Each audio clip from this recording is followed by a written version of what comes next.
नमस्कार शेतकरी मित्रांनो. तर मित्रांनो, आजच्या या व्हिडिओमध्ये तुम्हाला सांगणार आहे की साधारणतः एक शेळीचं वय कशा पद्धतीने ओळखावं. आपण ह्याच शेळीबद्दल किंवा एक दुसरी शेळी असेल ना कोणती, तर त्याच्याबद्दल आपण बनवलं होतं की आपण दातावरती वय तुम्हाला शेळ्यांचं सांगितलं असेल, ते सुद्धा व्हिडिओ बघा. आणि त्याच व्हिडिओमध्ये सांगितलं की आपली एक शेळी ही वयस्कर किती दिवसाची आहे किंवा आपल्याजवळ सर्वात जुनी शेळी म्हणजे ही आहे. तर या शेळीवरतीच आपण पुन्हा एक व्हिडिओ बनवतोय.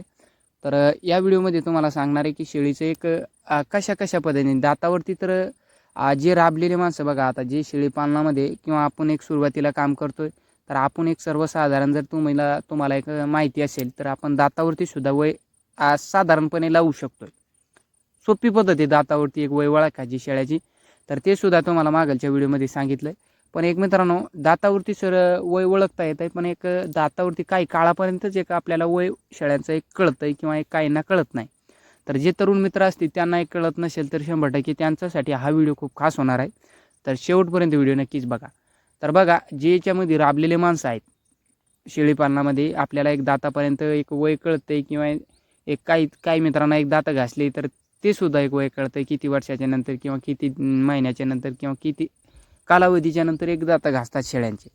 पण बघा, जे शेळीपालनामध्ये जास्तीत जास्त राबलेले माणसं आहेत किंवा एक जुने माणसं आहेत, तर त्यांना एक वयाचं एक तेव्हाच शेळ्यांचा एक अंदाजा लावून टाकतात. किंवा जे व्यापारी माणसं आहेत, तर नजर जशी पडली शेळ्यावरती तसं तुम्हाला सांगून देतात की शेळी खूप वयस्करी आहे.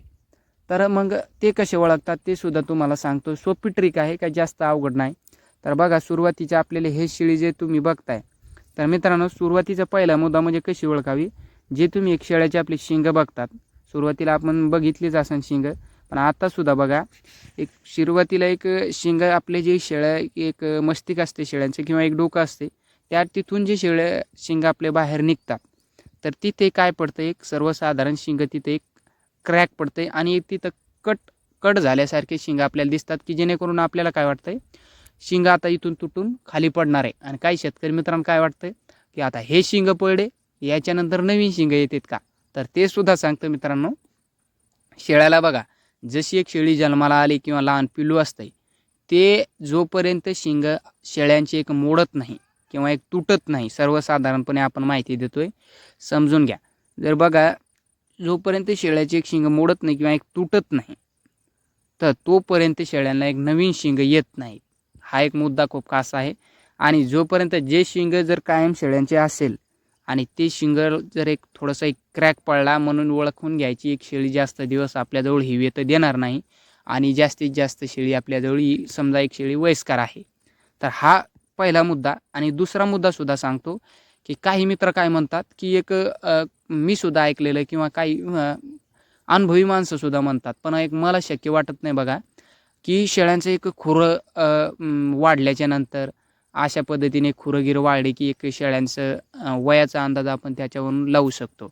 तर बघा मित्रांनो, वयाचा अंदाज आपण खुरावून लावू शकत नाही शक्यतो. तर ते कशा पद्धतीने बघा, खुरं जे आहेत, तर आपण एक माझं फिरस्ती शेळीपालन आहे, तर याच्यामध्ये काय होतं आहे, फिरस्ती शेळीपालनामध्ये शेळ्याचे खुरं एक आपले जे नखासारखं आहेत, आपण नख वेळोवेळी कापत राहतोय, तशा पद्धतीने एक शेळ्यांचे एक पायाचे एक घासत जसे राहिले खुरं, तर एक नखासारखं आपली त्यांची एक गोष्ट असते, जो तशी एक घासत राहिली मित्रांनो, तर वाढत नाही. आणि एक बंदिस्तमध्ये काय राहते की पेस कमी असतो शेळ्यांना फिरायला, म्हणजे एक जागा कमी राहते, त्याच्यामुळे शिंग किंवा एक हे वाढतात काय आपले ते खुरा. तर खुरं वाढल्याच्या नंतर त्याच्यावरून तुम्ही एक वयाचा अंदाजा लावू शकत नाही. तर हे एक मला एक वाटत नाही की अशा पद्धतीने होऊ शकेल. तर 100% होत नाही मित्रांनो. बंदिस्तमधल्या शेळ्यांचा एक 100% खुरा वाढतात, त्याच्यावरून अंदाजा तुम्ही लावू शकत नाही. आणि दुसरा मुद्दा म्हणजे बघा, शेळ्यांच्या दातावरती. शेळ्यांचे दात तुम्हाला मागच्या वेळेस सांगितले मी की एक चांगले ब्लेडसारखे दात राहतात एक शेळ्यांची.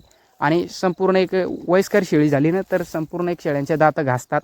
आणि दात घासल्याच्या नंतर एक काही दिवसाने शेळ्यांचे दातसुद्धा हालतात बघा तुम्ही. तर शेळी खरेदी करताना हा एक पहिला मुद्दा बघा. दात बघा, शेळ्यांचे दात हालतात का, आणि काही वेळानंतर शेळ्यांचे दातसुद्धा काळे पडतात.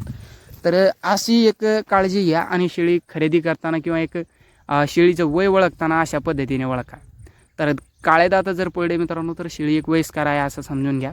तर एवढाच मुद्दा आहे मित्रांनो, एक माझ्या मते तुम्हाला सांगितलं की हेच टॉपिक आहे. तर कसा वाटला व्हिडिओ नक्की कमेंटमध्ये सांगा. आणि व्हिडिओ आवडला मित्रांनो तर आपले नवीन शेळीपालक किंवा इतर मित्रांना शेअर करा. धन्यवाद.